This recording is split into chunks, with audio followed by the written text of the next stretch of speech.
Katam chinnarajanma durlabham tatrapi pungstvam shruti paradarshanam yastvatma muktau nayate namudahi sahyat mahasvam vinihantya sadgraha labdva, having gained, katam chit, somehow, narajanma, human birth, durlabham, rare, tatrapi, there too, pungstvam, masculine temperament, shruti paradarshanam, complete knowledge of the scriptures, yahatu, whoever, atma muktau, for self-realization, nayateta, shall not strive, mudadhi, foolish, saha, he indeed, atmaha, commits suicide, svam, himself, vinihanti, kills, asadgrahat, clinging to the unreal. The man who, having somehow obtained a human birth with a male body and mastery of the Vedas to boot, is so foolish not to exert himself for self-realization, verily commits suicide, for he kills himself by clinging to things unreal. Namaste. So in the previous verse, 3 things were given as very rare: a human birth, birth in a Brahmana class of body, and interest in self-realization or moksha, liberation. So now he says that someone who attains these things, human, male, Brahmana body, and good knowledge of the Vedas, if they don't pursue self-realization, they're basically killing themselves. He says here, hi atmaha. Atmaha means killing the soul, actually. And there's similar language in both the Ishupanishad and the Bhagavad Gita. That one who does not pursue self-realization is a killer of the soul, not just the body. I mean, that's going to happen anyway by the influence of time. The body has to deteriorate and die. It happens to everyone, no exceptions. But the soul is immortal by character, by nature. It does not die.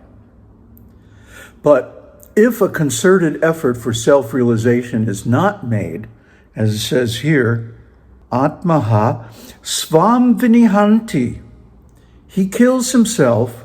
How?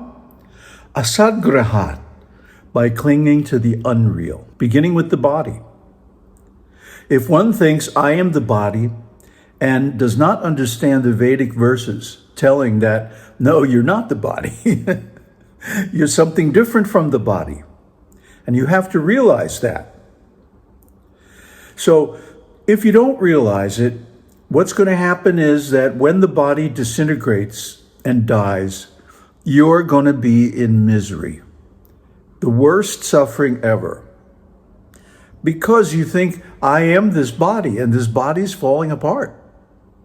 Look, it's happening to me.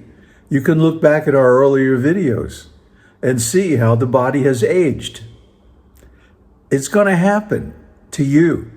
This is one of the things my Adi Guru said on his deathbed. This will also happen to you. And this is a very, very deep truth. Because what forces one to take another birth in samsara is clinging to the body. If the body is disintegrating, it's getting old, and you have not achieved the things you plan, your big plans made by the ego, then you can easily become so attached to the body that at the moment of death, you are craving another body. So what's going to happen? Yam yam vapi smaran bhavam. As Bhagavad Gita says, whatever you're clinging to, whatever is in your mind at the time of death, that you will attain in the next life without fail. So if you're thinking of another human birth, you will attain that. If you're thinking of birth in the heavenly planets, you'll attain that. But if you're thinking, I'm not the body, I am Atman alone, and Atman equals Brahman, there is no difference whatsoever. That's the teaching of Śaṅkarācārya. That's the teaching of Advaita. That's the meaning behind this verse. That why should you cling to the body when the body is ephemeral, impermanent, temporary? It's just going to cause you suffering. No, you have to recognize, first of all, intellectually, all the scriptures say, you are not the body, you are separate from the body. So then you should try to realize it. Just hearing about it is good, that's shravanam. But then comes mananam, thinking about it until you understand it properly. And finally, nididhyasanam, sitting down and realizing it.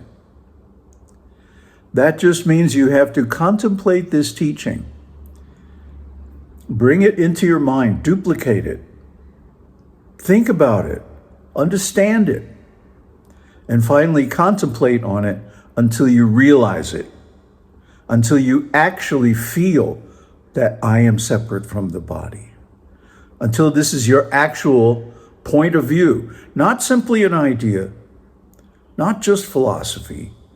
But that's not enough to save you at the time of death, because you will lose your ability to reason.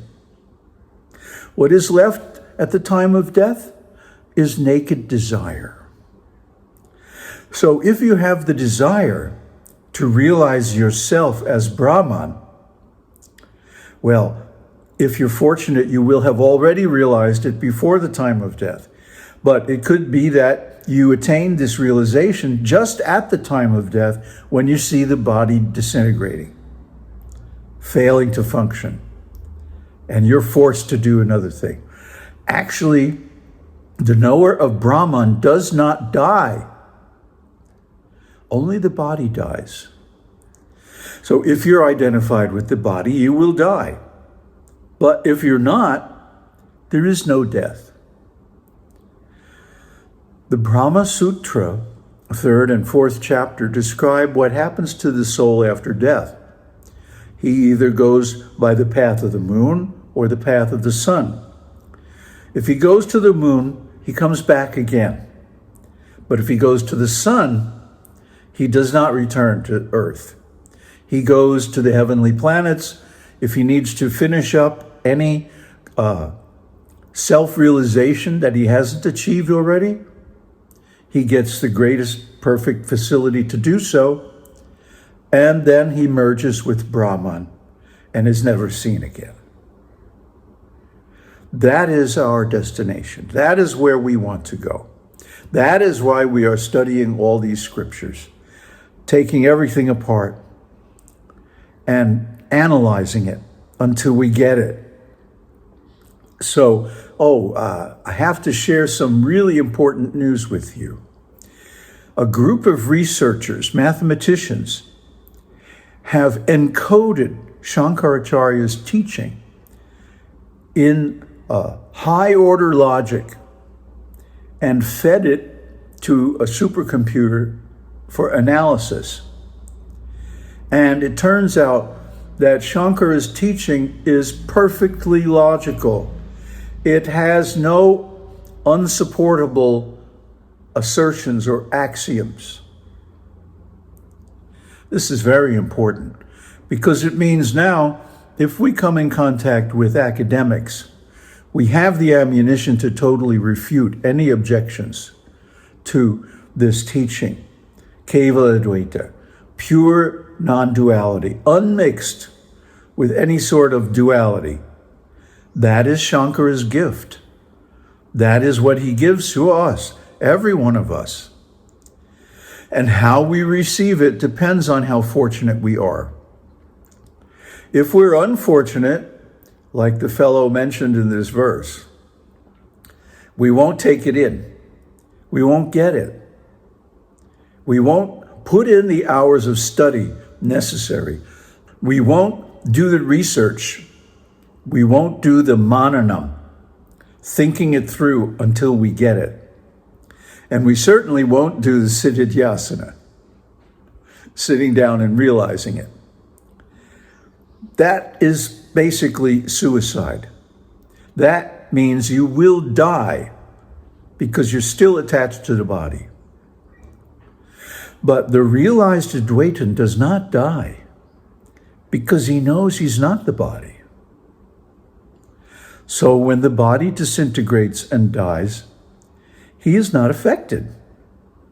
He is not suffering because he is free.